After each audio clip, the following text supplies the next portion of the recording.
Em apreciação à ata da 22ª sessão ordinária do dia 27/6/2023. Pela aprovação, senhora. Também pela aprovação, senhora presidente. Está aprovada.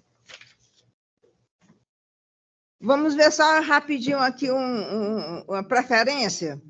É um embargo de declaração civil, processo 0636180, dígito 55 de 2022. Embargante Eliane Nogueira de Sá Cavalcante, embargado o espólio de José de Sá Cavalcante. Inventariante Erlane de Sá Cavalcante Ciarline. Advogado solicitante foi o... Doutora Amara de Sá Cavalcante. É da relatoria do embargador Durval. Basta dar o resultado, embargador Durval. Senhora presidente, o recurso foi conhecido e provido. Eu acompanhei o voto de Vossa Excelência e o embargador Evandro. Acompanhei o relator, senhora presidente. Então, proclamando o resultado, o recurso foi conhecido e improvido.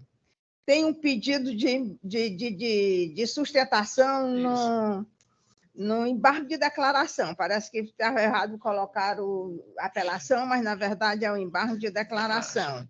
É o processo cível 024 40 56, dígito 94. Aqui está a apelação civil, sim, né? corrigindo. É o número 11 da relatoria do desembargador Durval. Como ele não tem direito à sustentação, né, que é um embargo de declaração, eu vou só dar aqui preferência rapidinho, já que nós temos tão poucos processos hoje. Pois não. 052 3482, dígito 89 de 2011. Sim. VIP Imobiliária Limitada, apelado Marlene Lima Rodrigues, é da relatoria do desembargador Durval. Sim. O advogado solicitante é Alexandre Ponte Linhares. Basta também dar o resultado, desembargador Durval. Pois não, senhora presidente. É embargo de declaração conhecidos e providos, contradição sanada, mas sem efeito infringente. Correto. Eu também acompanhei o voto de Vossa Excelência e perguntar ao desembargador Evandro. Unanimidade, senhora presidente. Acompanho o relator. Proclamando o resultado, o recurso foi conhecido e provido, né? Sim. Agora nós temos um processo da minha relatoria, é o processo é um agravo de instrumentos 062 1880, dígito 54 de 2023.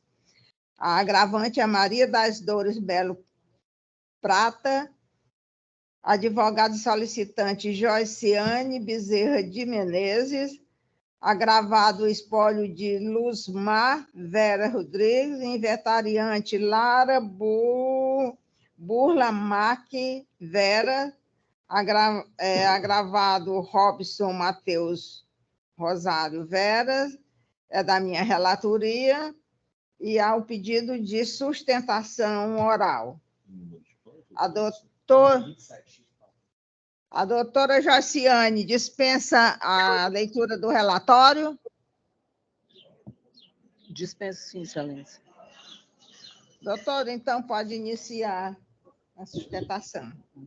E eu agradeço a atenção de Vossa Excelência em deferir esse pedido de preferência. Eu não estou no Brasil porque vi um compromisso acadêmico fora, e me desculpa, estou realmente aqui, já é 2h da tarde, eu estou no ambiente da universidade que me permitia essa rede, né? Então, se trata de excelentíssimos senhores desembargadores que compõem a Câmara, e doutora Suzane Pompeu, doutor Carlos Augusto, aos demais colegas que estão na sala, meu bom dia.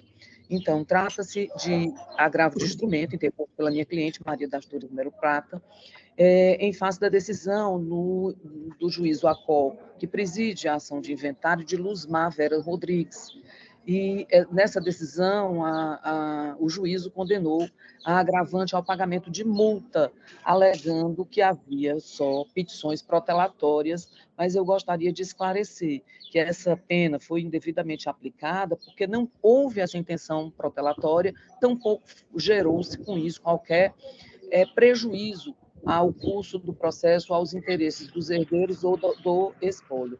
A agravante tinha um estado de longa duração com o falecido e o processo, inclusive, está tramitando na vara de família já em adiantada, já em fase adiantada.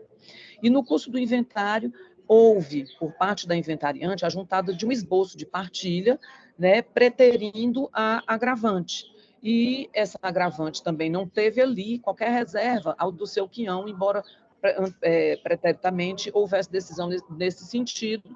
O esboço da partilha não continha reserva de meação nem de herança para ela. Então, nós peticionamos nos autos, né, informando essa omissão, mas nesse interstício houve um pedido da inventariante de alienação de 2 imóveis do espólio para fins de pagamento do ITCD-MD. No entanto, nós pedimos a reavaliação desses bens, porque já estava com valor bem defasado. A avaliação anteriormente.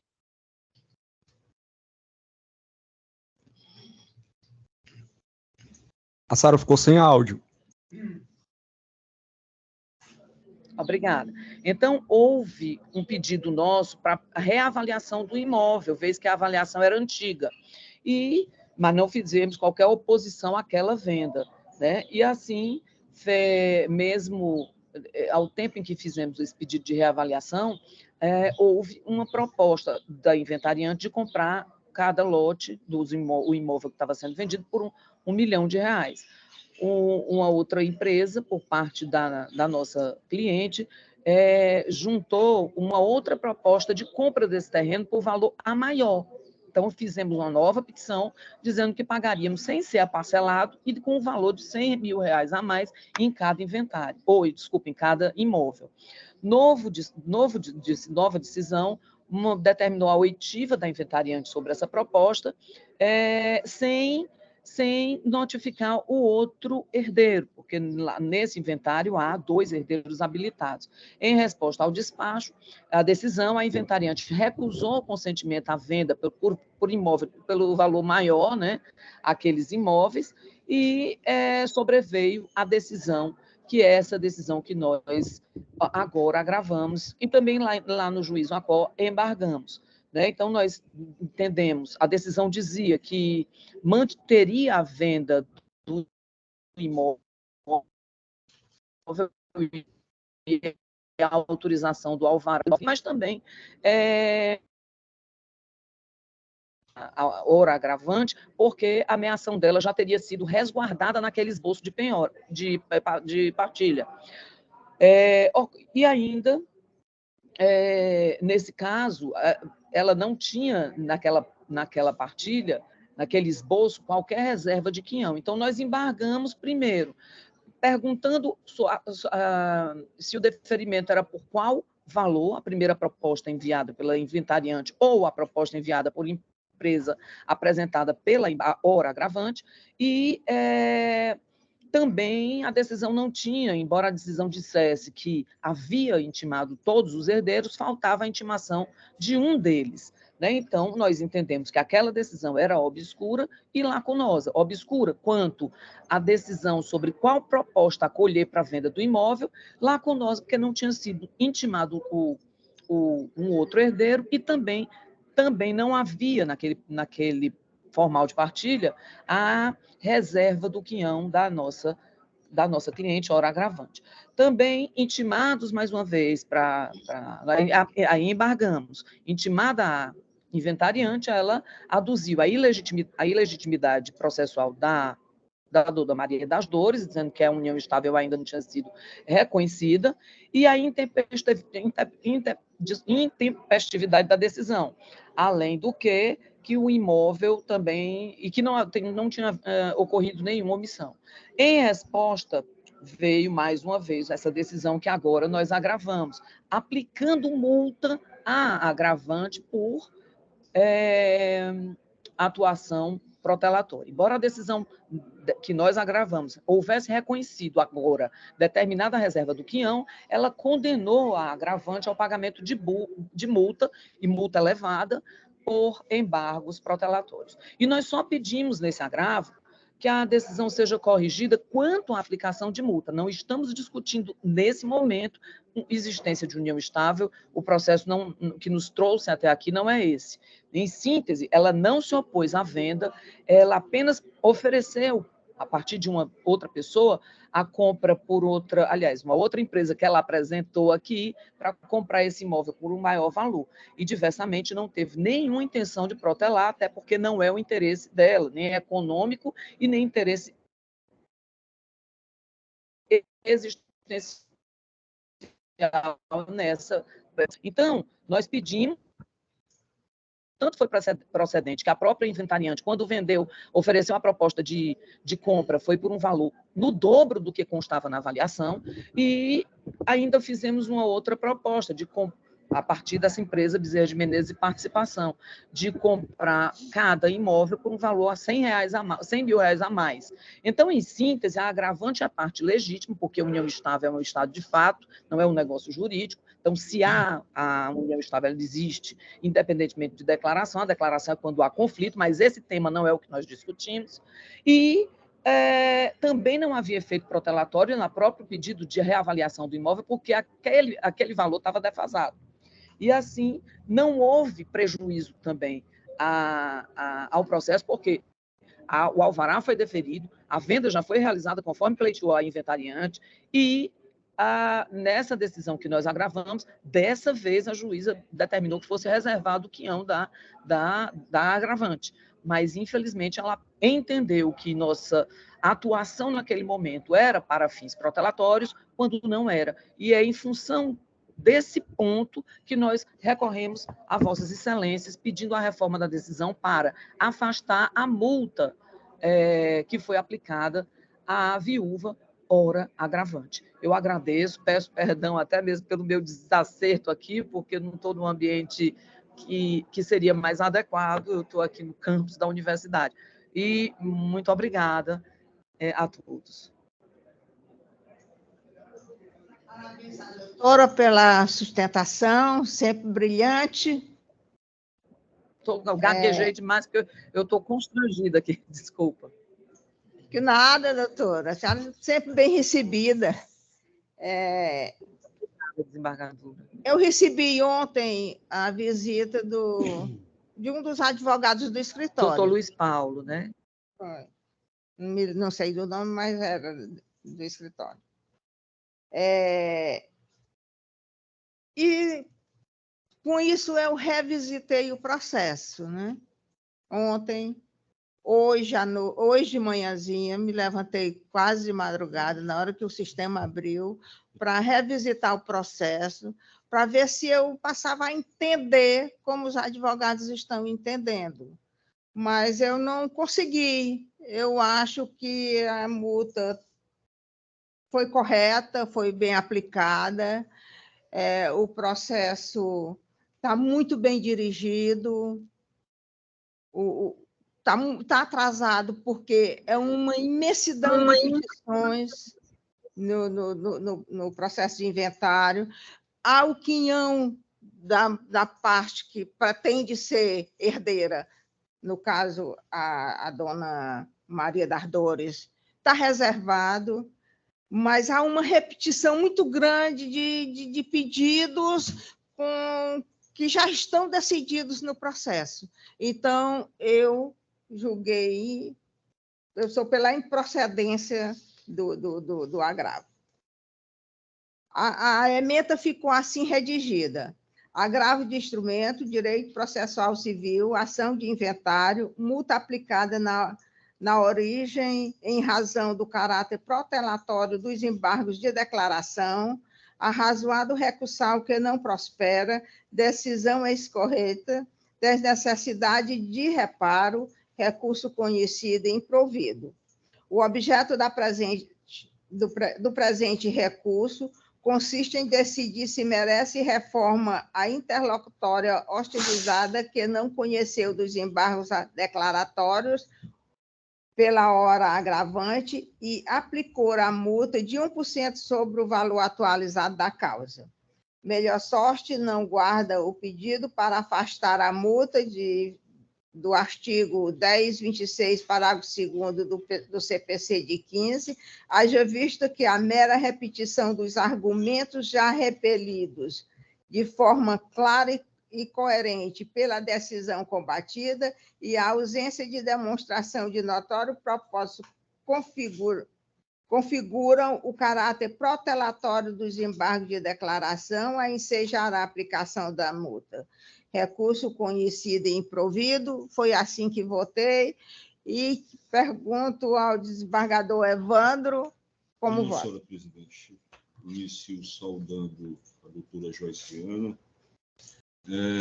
Eu já lancei o voto, no voto provisório, e aqui o ratifico para acompanhar integralmente Vossa Excelência. Desembargador Duval? Também da mesma forma, senhora presidente. Então, proclamando o resultado, o recurso foi conhecido e improvido. Obrigada, doutora Joiciane, e aproveite aí a viagem, viu? Excelência, boa tarde, muito obrigada. Eu vou pedir licença para me retirar, que eu posso até juntar o folder do evento do qual eu estou participando. Muito obrigada. Pois não, doutora. Pois não, fica à vontade. Deve aproveitar mesmo aí. Agora eu vou retornar para um processo da relatoria do desembargador Duval, que eu pulei sem querer. Ela tinha pedido preferência, mas nem precisava dar preferência porque são bem poucos processos, mas eu pulei sem querer mesmo. Pois não, senhora presidente. É o número 6 da pauta, é a apelação civil 024-40-56, dígito 94 de 2020, é o apelante Francisco Ricardo Nogueira de Vasconcelos, advogado solicitante José Helder Diniz Neto. Pois não, senhora presidente. É o apelado Banco BMG, relator desembargador Duval Aires. Pois não. O apelante solicitou. Sim. Me parece que é dispensável. Eu acho que sim. Dispensável o relatório e também... O advogado está presente. José Helder. José Helder. Pois não, Excelência, estou presente. Escuto. Vossa Excelência dispensa a leitura do relatório e também do próprio acórdão, porque Vossa Excelência foi vitorioso. Excelência, primeiro cumprimentando a Vossas Excelências, na pessoa da desembargadora presidente e de Vossa Excelência, desembargador relator, assim como o desembargador Evandro, a doutora Suzane, doutor Carlos Augusto, a todos os demais colegas advogados. Mas, se Vossa Excelência assim me pergunta, dispenso, mas gostaria, claro, eu sei que vai acontecer, mas ouvir a emenda, estarei aqui atentamente para ouvir. Pois eu vou me restringir à leitura da emenda, que segue assim: direito do consumidor, apelação civil, ação declaratória de nulidade de relação contratual, com pedido do indébito e indenização por danos morais, vício de consentimento, empréstimo pessoal consignado, erro substancial, pactuação inválida, desconto em folha de pagamento, restituição dos valores em dobro, reparação por dano moral, prejuízo configurado, recurso conhecido e provido, sentença reformada. Assim como voto, senhora presidente. Eu acompanhei o voto de Vossa Excelência, favorável. E desembargador Evandro. Desembargador Evandro. Acompanho o eminente relator. Perfeito. Então, proclamando o resultado, o recurso foi conhecido e provido. Obrigada ao doutor Helder. Muito obrigado, Excelência. Eu aqui me despeço dos senhores, sempre louvando a proatividade e a qualidade dos trabalhos desta Câmara.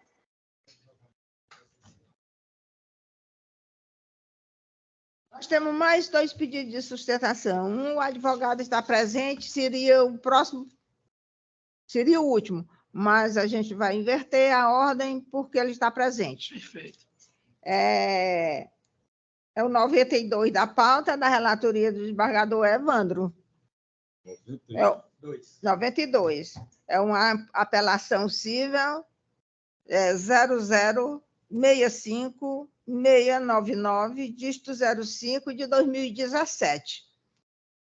O apelante é Antônia Bento Gonçalves, advogado solicitante Harley Souza de Carvalho, apelado o espólio de Danilo Arruda Gomes. Representante legais, tais, relator desembargador Evandro e o apelante solicitou. Não, senhor presidente. O doutor está presente? Deixa eu dispensar a leitura do relatório, doutor. Sim. Perfeito. Senhor então, tem a palavra pelo prazo de 15 minutos. Comece a contar aí depois.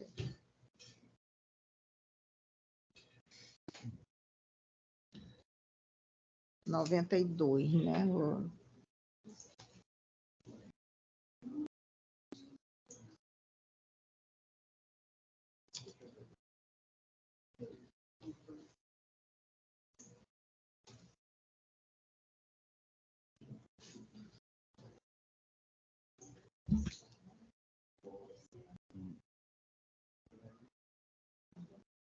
Bom dia a todos.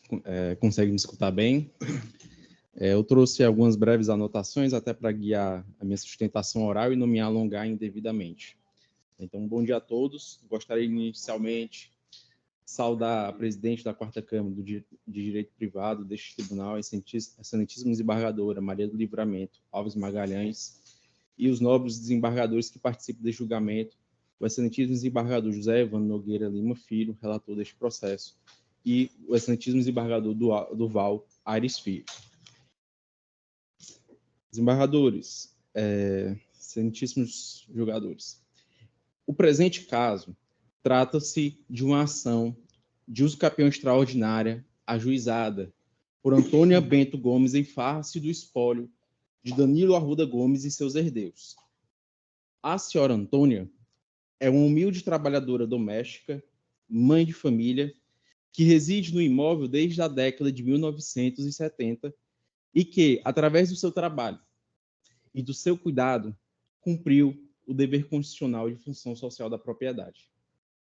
A ação tramitou na 3ª Vara Civil da Comarca de Caucaia e a sentença de 1º grau rejeitou o pedido autoral e não acolheu os pedidos realizados na reconvenção.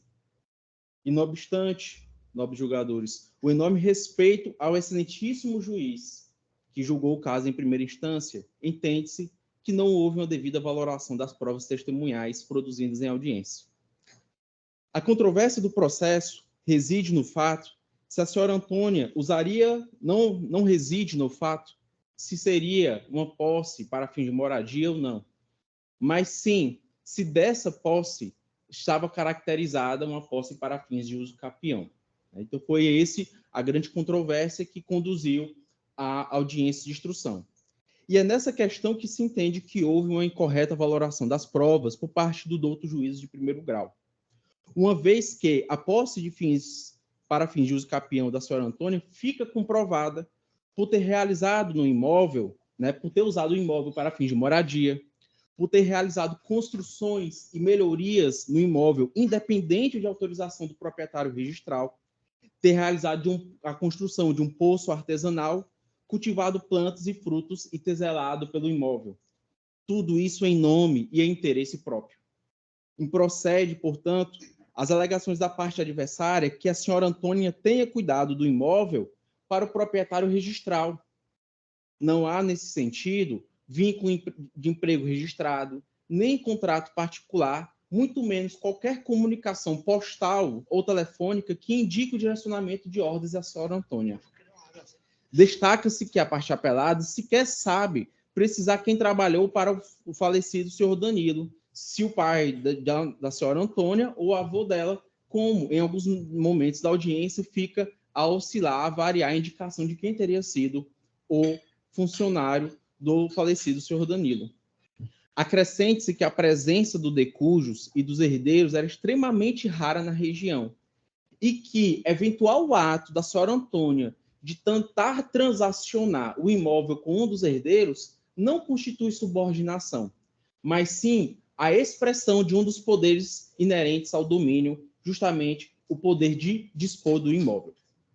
Em razão disso, reforço que não cabe às testemunhas realizarem a qualificação jurídica dos fatos, como pretenderam parte dos questionamentos realizados em audiência, mas apenas descrever com veracidade a conduta objetiva das partes envolvidas. É a conduta objetiva e o seu modo de exteriorização que podem ser captados e relatados pelas testemunhas. E, quando isso considerado, as declarações foram favoráveis à senhora Antônia. Nesse ponto, destaco que a audiência foi tumultuada, tendo as testemunhas prestado as suas declarações sempre ameaçadas pelo advogado da parte adversária sobre uma incorrência em falso testemunho.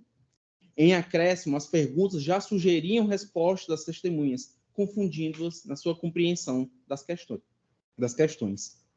Adiciono, por fim, que desde a prolação da sentença, a senhora Antônia foi procurada por representantes da parte adversária para fins de celebração do acordo. Embora tenha aceitado por 2 vezes a proposta da apelada, o qual foi aceitada em razão da vulnerabilidade social que fica a senhora Antônia, apesar de ter ocorrido a aceitação, em nenhum momento foi juntada ao processo, no qual aqui registramos nosso estranhamento, e que toda essa ocorrência de negociar, fechar um acordo e não ser apresentado ao processo por parte, né, da oferta por parte da parte apelada, fez com que essa humilde trabalhadora tivesse ainda mais aflição. Por fim, confiante na reforma da sentença, e uma vez que nunca devemos perder a esperança na justiça e na supremacia da nossa Constituição com relação aos conflitos sociais, encerro a presente sustentação pedindo pelo conhecimento do recurso e o seu julgamento procedente. Declaro as minhas palavras, a minha sustentação com nervosismo, porque quando nos deparamos com um caso de gravidade, com tamanha repercussão na vida desta família, não há como declarar com tanta frieza. Agradeço a atenção de todos. Muito obrigado.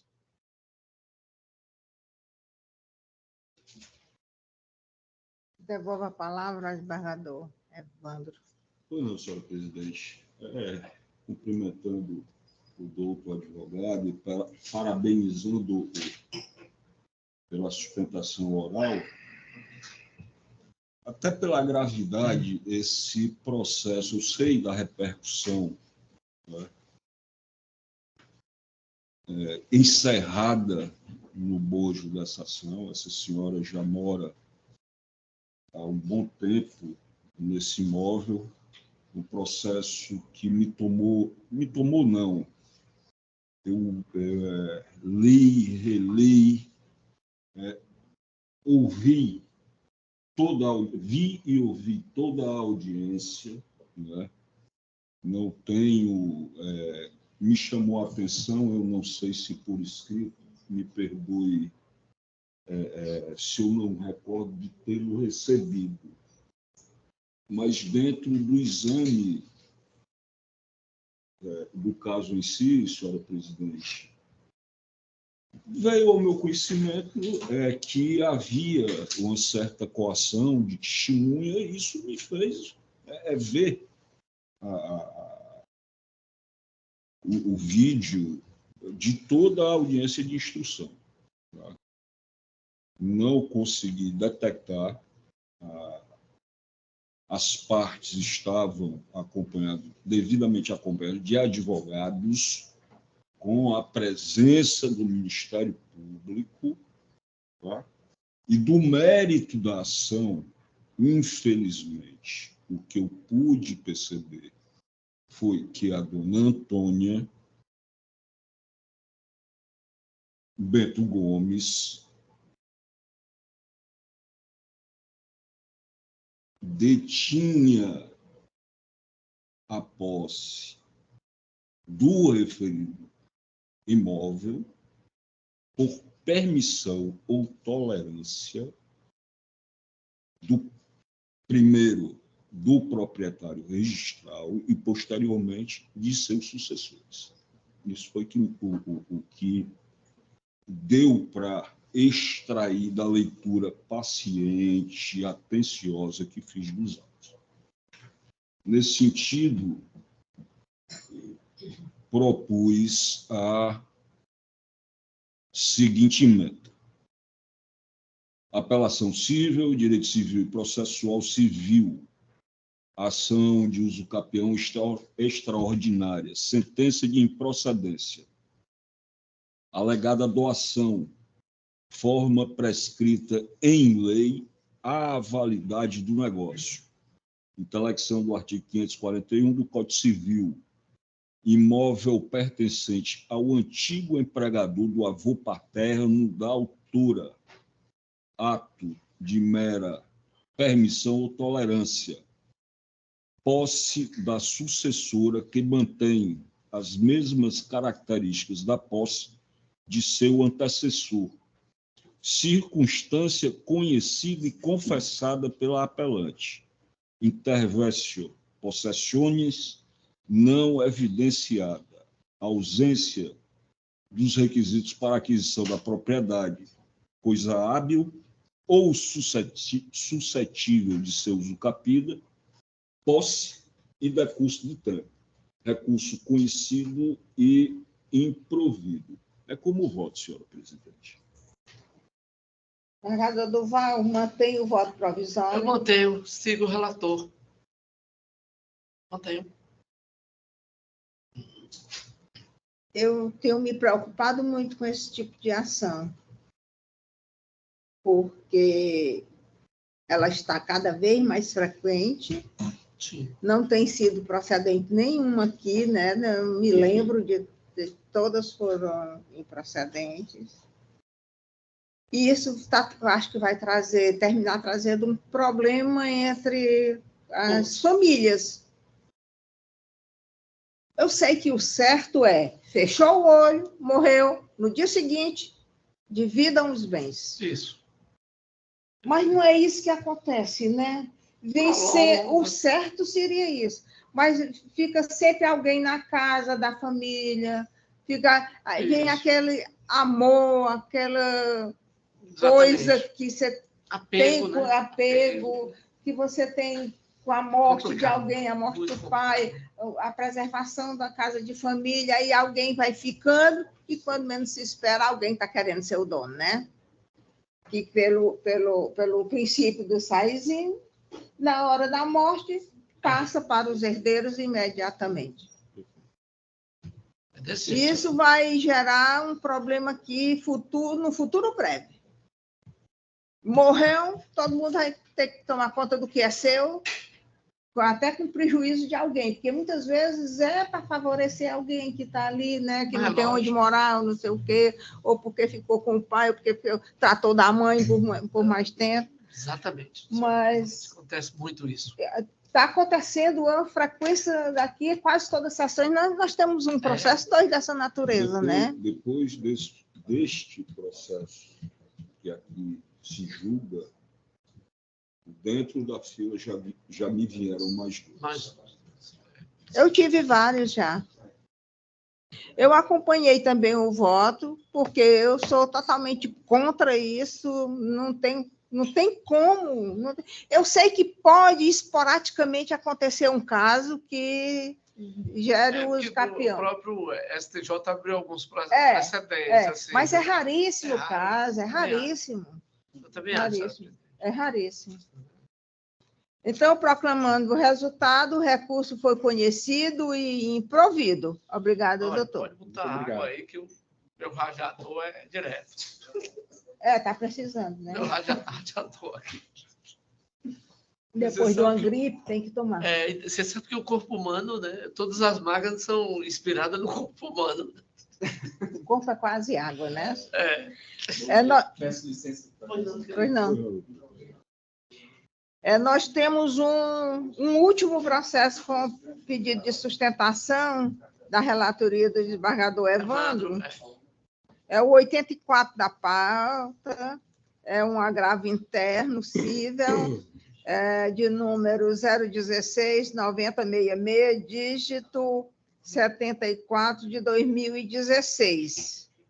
Chame as partes, por favor. Tá, cujas partes figuram agravante WGW Construções e Locações Limitada, agravante Juan Dui Carvalho Braga Neto, advogado solicitante doutora Maria Emília Ribeiro Couto de Lima e agravado Marcelo Cunha da Paz, relator desembargador José Evandro Nogueira Lima Filho, e o agravante solicitou a sustentação oral.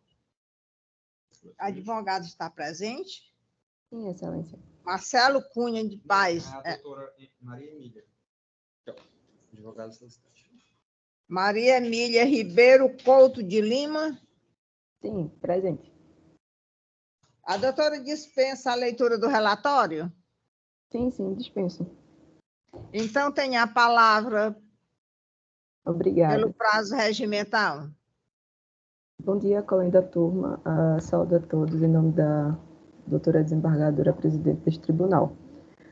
Bom, a apresentação, ela trata-se de uma reparação que foi ajuizada em 2016 e, diante de várias citações, tentativas de citações que foram frustradas, foi nomeado um defensor dativo em 4 de maio de 2021 e, de acordo com a decisão, o início do prazo para uma possível apelação recurso, tendo em vista que já tinha sido prolatada uma sentença no processo, daria-se início no dia 6 de maio.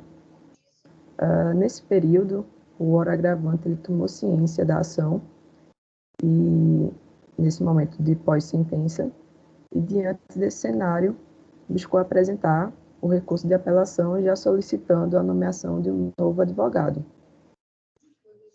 A apelação ela foi interposta em 16 de junho. No entanto, no juízo da admissibilidade, foi decidido que a apelação era intempestiva. Ocorre que trata-se a matéria do presente agravo, que, tendo em vista que o prazo recursal dado para o defensor é contado em dobro, de acordo com o artigo 180, 183 e 186 do Código de Processo Civil, e tendo em vista que, diante da nomeação de um novo advogado, este herda o prazo remanescente do advogado anterior, o último dia para apresentar a apelação seria justamente no dia 16 de julho, tendo em vista que no dia 3 de julho de 2021 houve ponto facultativo neste egrégio tribunal, tendo em vista o feriado de Corpus Christi, no referido ano. Então, por este motivo, requer-se a reforma da decisão e que esta colenda turma entenda pelo prosseguimento, o conhecimento e o provimento do presente agravo, conhecendo, então, a tempestividade da apelação que foi apresentada. Agradeço. Devolvo a palavra ao desembargador Evandro. Não, senhora presidente. Cumprimento a doutora advogada, a doutora Emília, e já adianto que estou mantendo a decisão unipessoal do meu antecessor nos seguintes termos: agravo interno em apelação civil, direito processual civil, intempestividade reconhecida. Parte revel, prazo concedido em dobro à acusadoria de ausentes da Defensoria Pública, aproveitamento por advogado particular, impossibilidade, Qual é o número, hein? recurso conhecido e improvido, decisão monocrática mantida, sentença confirmada. É como voto, senhora presidente. Desembargador Duval, confirma o voto Concordo provisório? com o relator e confirmo.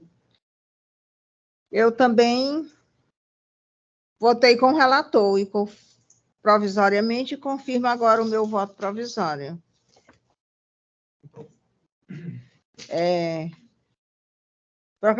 Proclamando o resultado, o recurso foi conhecido e improvido. Obrigada, doutora Emília. Muito obrigada. Bom dia. Um abraço. Acabamos as preferências, acabamos as sustentações orais. Deveríamos ter uma apresentação de um pedido de vista, mas o desembargador pediu para adiar para a próxima. É para a próxima mesmo? Próxima mesmo. Já até o advogado, acho que deve estar assistindo, para saber se é na próxima. Na próxima. Dia 11/7. Dia 11/7, né? Perfeito. Então, vamos confirmar os nossos votos provisórios. Confirmo todos eles, senhora presidente. Também confirmo, senhora presidente. Eu também confirmo todos os meus votos provisórios lançados nos processos de desembargador Evandro e desembargador Duval. Encerramos a pauta. Todos... Eu votei aqui. Votei. Vossa Excelência falou uma palavra mágica, encerramos. É tão bom. Quando eu olho essa palavra e olho... É uma palavra santa, né? Para essa hora. Alguém tem algum requerimento? A defensoria, a procuradoria, tem algum questionamento? Vossa Excelência também, ao nome do desembargador, que tomou posse sexta-feira, não foi? Sexta foi. Jaime. Jaime Medeiros, né? Um discurso muito bom, eu gostei, muito leve. Familiar, né? De escritor, a apresentação foi muito boa, né? Levada a cabo, a termo, pelo desembargador Tarcísio. Achei tudo muito bom, muito suave. O desembargador Jaime é um homem muito sensível, é um artista, escritor, né? Multimídia. Eu acho. Né? E me parece, porque eu estava muito gripado, sabe? Me parece que ainda, como um bônus, ele ainda foi ao piano, né? Legal. Tinha lá o piano lá. Eu não fui presencial assistir. Suspendi minhas férias para assistir virtualmente. Legal. Vem para somar, vem para... É muito bom quando vem outros embargadores brilhantes, né? Outras visões. O que eu achei que ficou ali, no âmbito da família. Muito bom. Muito bom. E da biografia dele, não foi? Foi. Não trouxe um assunto diferente. Foi muito familiar. Que eu achei interessante que ele disse que tanto... Eu achei também muito adequada a indicação do apresentador, né? Do desembargador Tarcísio, porque certamente eles foram amigos de infância, né? Eu não sabia. Estudaram no mesmo colégio, basicamente a vida toda, né? Entraram na universidade também, enfim, e até o concurso. Depois da posse, teve a missa de 1 ano do falecimento do Pádua, né? Pois estava lá. Né? Aí o Tarcílio foi, eu falei com ele a respeito. O Tarcílio foi. Fui com máscara, não fiquei até o fim. Né? Não fiquei até o fim, mas eu lamentei muito. Foi também anunciado, a gente conversou. Não sei se o Albuquerque foi. O Albuquerque foi a missa. A missa. Foi. Então, vamos encerrar nossas... Declaro encerrada a sessão. Perfeito.